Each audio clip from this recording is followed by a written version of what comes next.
ఆమోస్ గ్రంథము 5:4. ఆమోస్ చాప్టర్ 5:4. నన్ను ఆశ్రయించుడి, నన్ను ఆశ్రయించిన ఎడల మీరు బ్రతుకుదురు. ప్రజలారా, నన్ను ఆశ్రయించండి అంటే సృష్టికర్త అయిన దేవుడిని ఆశ్రయించినప్పుడు మీరు నన్ను ఆశ్రయించిన ఎడల మీరు బ్రతుకుదురు అన్నాడు.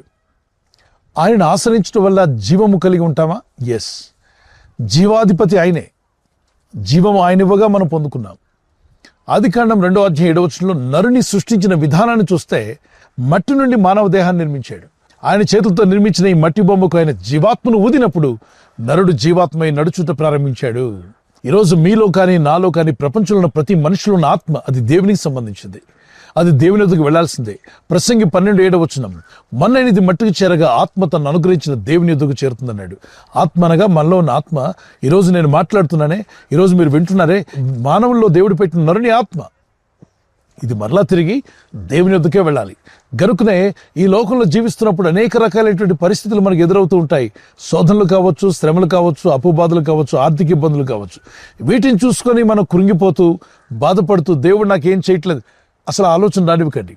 దేవుని వల్లనే మనం జీవిస్తున్నాం. కొందరంటారు మేము బ్రతకలేకపోతున్నాం, ఈ ఆర్థిక ఇబ్బందులు కావచ్చు, ఈ సమస్యలు చూస్తున్నప్పుడు బ్రతకాలనిపించట్లేదు అంటారు. ఒకసారి ఆలోచన చేయండి. జీవమును పోసిన వాడు దేవుడే. ఆ జీవాన్ని తీసుకోవాలి తప్ప మనకు మనం బలవన్ మరణం అనేటువంటిది ఆలోచించకూడదు. పరిస్థితులు బాలేవనో, ఆర్థిక ఇబ్బందులు వచ్చాయనో, ఎవరో ఏదో అన్నారనో, అవమానం కలిగిందనో, ఏదో తప్పు నీ ద్వారా జరిగిపోయిందనో అందుకొరకు చావాలని అనుకోవద్దు. ఆత్మహత్య చేసుకోవాలని ఆలోచన నీలోకి రానివ్వకూడదు. ప్రాణం పోసాడే దేవుడు, ఆయనే ప్రాణం తీయాలి. మరి నీలో కొన్ని దోషాలున్నాయి, అపరాధాలున్నాయి, ఒప్పుకొని విడిచిపెట్టు. క్షమించమని అడుగు. నిన్ను ఆశ్రయిస్తున్నాను దేవా అని. అనేకులు లోకాన్ని ఆశ్రయిస్తున్నారు. ధనాన్ని ఆశ్రయించేవారు, మనుషులను ఆశ్రయించేవారు, రాజులను అధికారులను ఆశ్రయించేవారు ఎక్కువైపోయారు. కానీ సృష్టికి కర్త అయిన దేవుడిని ఆశ్రయించేవారు ఎక్కడ? చాలా తక్కువ మంది మనకు కనిపిస్తారు. ఎందుకంటే దేవుడు కనబట్టలేదు కదా అనుకుంటాం. ఈ లోకంలో దేవుడు కనబడకపోయినా అదృశ్య రూపిగా ప్రభు అయిన దేవుడు ఉండబట్టే మానవ జాతి ఉంది. ఈరోజు లోకమంతా నిలిచి ఉంది. ఆయనే లేకపోతే ఈ సృష్టిలో ఏమీ ఉండేది కాదు. సమస్తం చేసినవాడు ఆయనే. ఈ భౌతిక నేత్రాలతో ఆయన చూడలేకపోయినా ఆయన కళ్ళకు మనం మరుగై ఉండలేదు.